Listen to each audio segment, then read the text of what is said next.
A tense moment was caught on camera this week when a British man confronted a migrant who appeared to be fishing illegally in a restricted area. The clip quickly spread online, not just because of the confrontation itself, but because of what it represents. We'll dive into this story in today's video, but before we get started, don't forget to like this video and subscribe. Right now, only 12% of viewers are subscribed, so join the community and help us grow.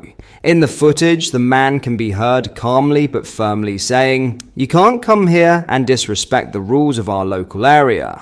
And he's absolutely right. Every community has its boundaries, its codes, its sense of order, and when people ignore them, they show complete disregard for the place they've chosen to live. Fishing without a license or in a prohibited spot might seem minor, but it's symbolic of a much bigger issue. Too often, there's a growing feeling that newcomers arrive in Britain and treat the rules as optional, as if the laws that apply to everyone else somehow don't apply to them. The truth is, respect is a two-way street. Britain has opened its doors to people from around the world, offering opportunity, safety, and a better life. But in return, those who come here must also show respect for the country, its laws, and the local communities that make it what it is. Incidents like this aren't about fishing, they're about fairness.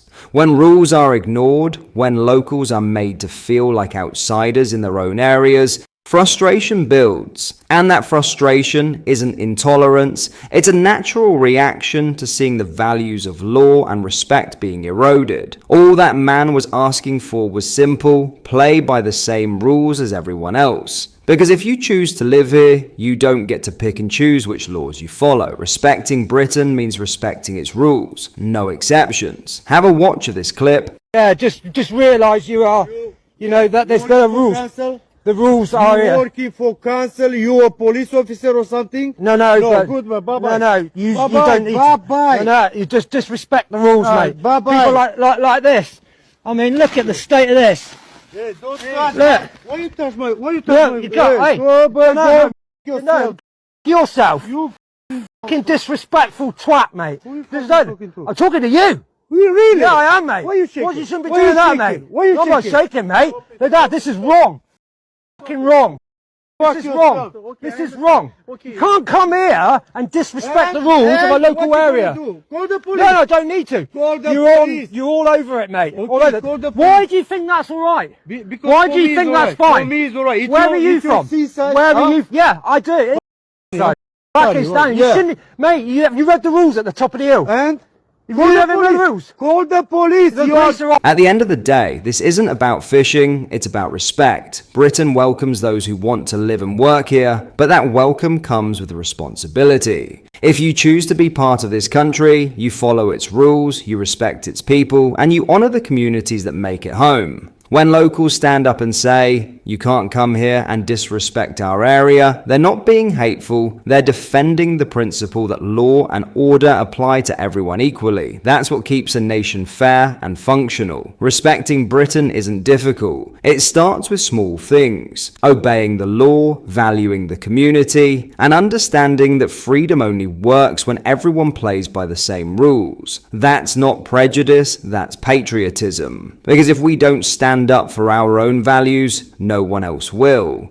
In other news, billions of pounds of taxpayer money has been wasted on the chaotic asylum hotel system, a new report has found. MPs have strongly criticised the Home Office for its incompetence when dealing with the failed, chaotic and expensive systems. The review concluded there was a manifest failure by the Home Office to get a grip of contracts made with the private firms tasked with housing asylum seekers. The companies were able to make excessive profits from the ongoing migrant crisis as a result. MPs said the Home Office had a chaotic response to ongoing pressures because it repeatedly cut corners and failed to give long-term solutions. The report added, the Home Office has undoubtedly been operating in an extremely challenging environment, but its chaotic response has demonstrated that it has not been up to the challenge. The expected cost of housing asylum seekers from 2019 to 2029 using the current accommodation contracts has more than tripled from £4.5 billion to £15.3 billion. A dramatic increase in demand due to the rising number of those arriving in small boats is among the reasons for this heightened cost. Asylum hotels were put in the spotlight this summer after multiple demonstrations took place across the country, particularly in Epping, to protest against them. The Home Affairs Committee said it was inexplicable that accommodation providers were not required to assess the impact migrants' hotels would have on local areas before they opened. As a result, some local services experienced unsustainable pressures, and community cohesion was damaged as misinformation and mistrust were allowed to grow. MPs acknowledged that the majority of the protests involved local residents with genuine concerns. Dame Karen Bradley, chairwoman of the committee, said, "The government needs to get a grip on the asylum accommodation system in order to bring costs down and hold providers to account for poor performance." She added, "The Home Office has presided over a failing asylum accommodation system that has cost taxpayers billions of pounds. Urgent action is needed to lower the cost of asylum accommodation and address the concerns of local communities." The government's neglect of the day-to-day handling of the contracts was also highlighted in the report, especially regarding financial management. Excess profits from providers totaling tens of millions of pounds, which are owed to the Home Office, have not yet been reclaimed by the department. The committee said this money should be being used on public services, not sitting in the bank accounts of private businesses. A spokesman for the Home Office said, "The government is furious about the number of illegal migrants in this country and in hotels. That is why we will close every single asylum hotel, saving the taxpayer billions of pounds. We have already taken action, closing hotels, slashing asylum costs by nearly £1 billion, and exploring the use of military bases and disused properties." A major North Sea oil and energy giant has filed for administrators in a move placing thousands of jobs at risk amid ongoing scrutiny over windfall taxes imposed on the sector. Petro has confirmed it made the decision after one of TenneT, one of its customers, cancelled its working relationship with the firm over a 2-gigawatt energy program in the Netherlands. In a statement, a spokesperson for Petro shared, "Having carefully assessed its options and the impact of TenneT's decision, the directors of Petrofac Limited have applied to the High Court of England and Wales to appoint administrators. When appointed, administrators will work alongside executive management to preserve value, operational capability, and ongoing delivery across the group's operating and trading entities. Notably, the company cited that its operations will continue to trade, and new avenues for alternative restructuring and M&A solutions were being actively explored by administrators. Over the past year, the company's share price on the London Stock Exchange slipped by more than 2/3 amid ongoing business struggles.